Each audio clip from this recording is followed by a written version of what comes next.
13 dicembre 1990, una data che ha per sempre segnato la sua vita e quella della sua famiglia. Sì, è la data della morte di Cristina. Cristina stava tornando, era la prima volta che prendeva quel treno perché era andata a consultare un suo relatore perché voleva già pensare all'argomento della tesi.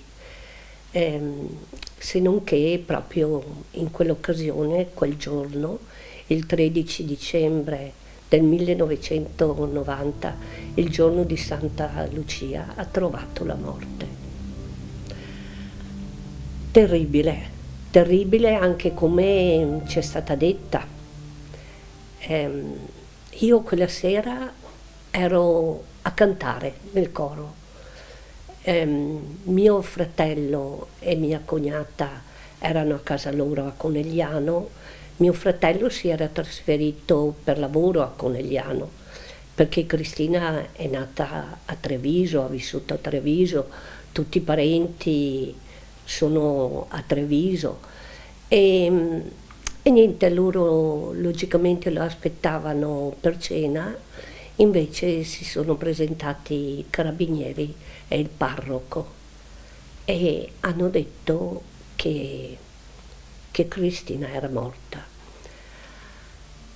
A casa mia c'era mia mamma, ha telefonato una giornalista e le ha detto se sapeva di che cosa era accaduto. Logicamente mia mamma non sapeva assolutamente niente, quindi è rimasta un po' confusa.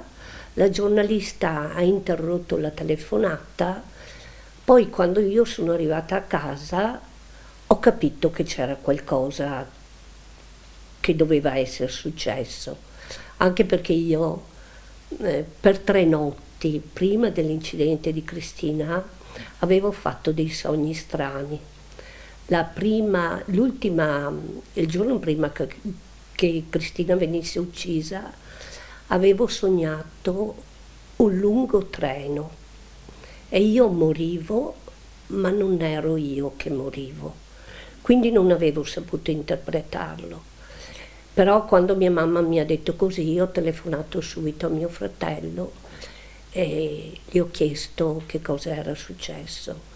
Mi ha detto di Cristina e mi ha detto non volevo avvertirvi perché volevo che almeno voi passaste questa notte tranquilli.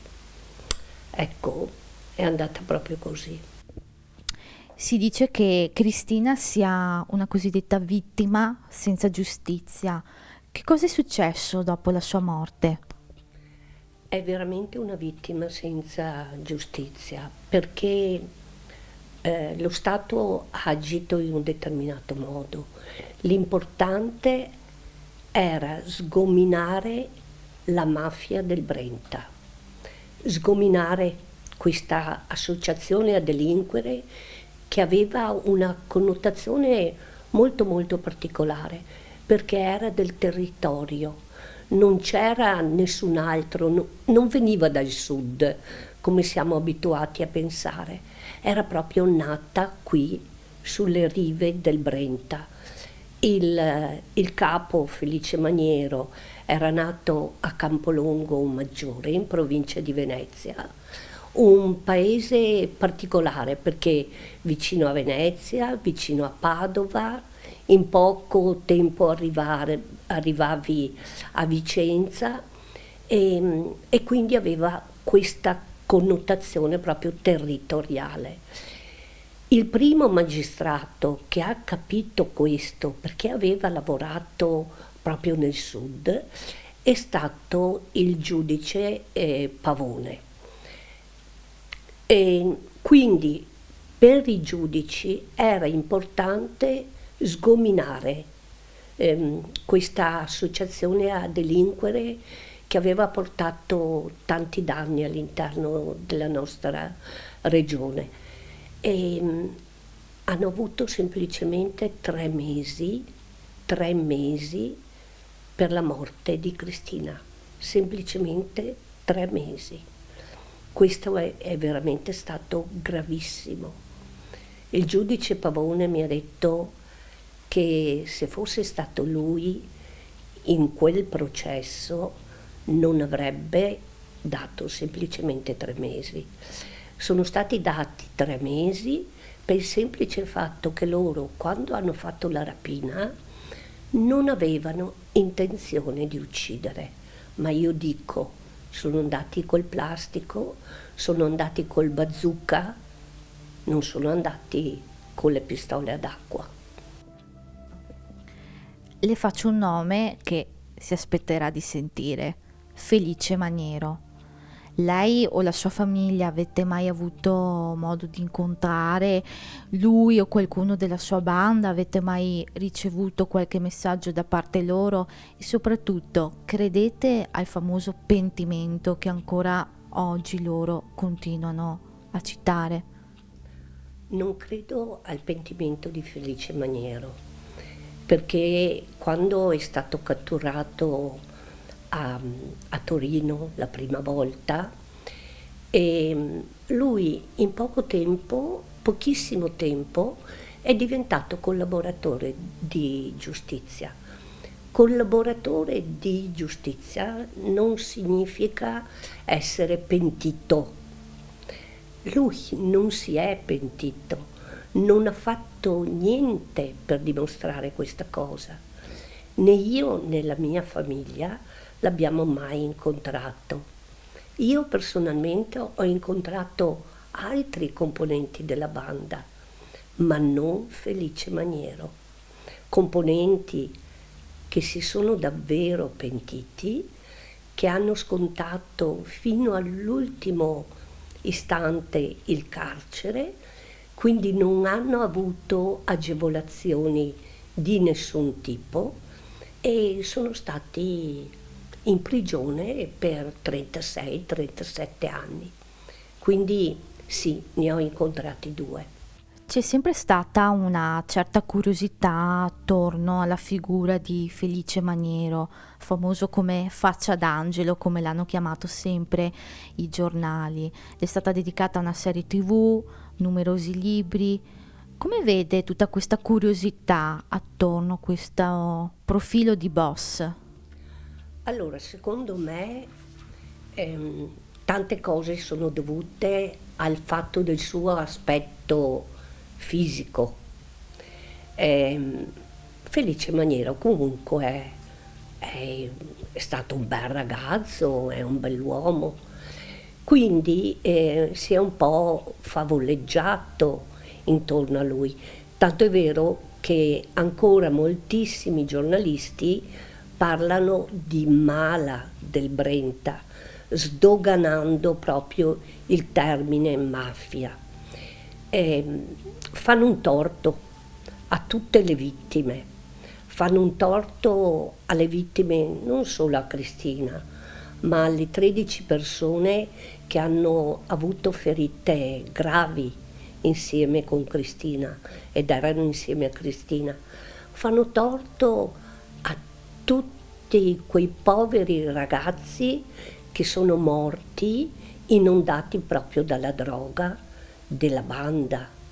Felice Maniero ha portato in Veneto la droga. Fanno torto a tutti coloro che sono morti per le armi che ha importato dalla Croazia Felice Maniero. Quindi tutta questa pubblicità, soprattutto il film che è stato fatto, è una cosa che fa torto proprio alle vittime. Ancora una volta le vittime non hanno giustizia, non hanno nome. C'è la proclamazione di questo, io dico delinquente, che ha fatto del male, non alle singole persone, ma proprio alla nostra società.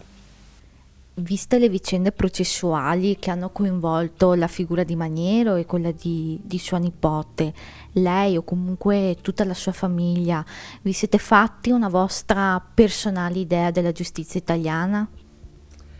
Sì, la giustizia italiana ha dei tempi lunghissimi e questo è per un'infinità di burocrazia. Adesso, per esempio, proprio stamattina ho sentito che qui in provincia di Treviso, in Veneto, ci sono pochissimi magistrati, ci sarebbe bisogno di più magistrati. Quindi penso che la cosa peggiore sia proprio la lungaggine. Anche i processi relativi alla banda di Maniero nell'aula bunker di Venezia si sono protratti per tantissimo tempo e questo ha sgranato un po' la vicenda. Non si è più potuto essere così puntuali, precisi. Quindi penso che la giustizia italiana dovrebbe essere meno, meno inceppata, ecco. A Conegliano a Cristina è stato intitolato l'Informa Giovani e lei continua comunque nelle scuole o comunque nel territorio a organizzare incontri e appuntamenti per ricordarla. Quanto è importante la dimensione del ricordo e soprattutto che i giovani continuino a ricordare Cristina e tutto quello che è successo? Per me è fondamentale incontrare i ragazzi, incontro anche gli adulti, ma incontro soprattutto i ragazzi. Io proprio l'altro giorno ne ho incontrati, saranno stati 200, 250 e ho detto, perché a un certo punto un ragazzo mi ha fatto una domanda precisa, mi ha detto che cosa mi aspetto io e che cosa mi fa andare avanti in questa memoria. Allora io ho detto che tra tutti quelli che erano presenti, se solo uno avesse preso coscienza di quanto importante è la legalità, senza legalità non possiamo avere libertà, se solo uno avesse preso coscienza, io sarei contenta, soddisfatta del mio lavoro. Ecco, io lo faccio per questo, perché voglio, pretendo che ci sia una società migliore. Io l'ho detto, il mio tempo l'ho fatto, però se facciamo qualcosa tutti insieme, anche perché i ragazzi sono il nostro presente e il nostro futuro. Ultimamente e sempre più spesso si parla della cosiddetta mafia del nord-est, più sottile, più sotterranea, più sottesa. Secondo lei c'è pericolo che ritorni una nuova mafia del Brenta? E se sì, cosa può fare la comunità per contrastarla? Allora siamo già invasi da nuove mafie. Pensiamo alla mafia nigeriana, però pensiamo anche a Eraclea, a tutto il litorale, l''ndrangheta portata qui da Donadio.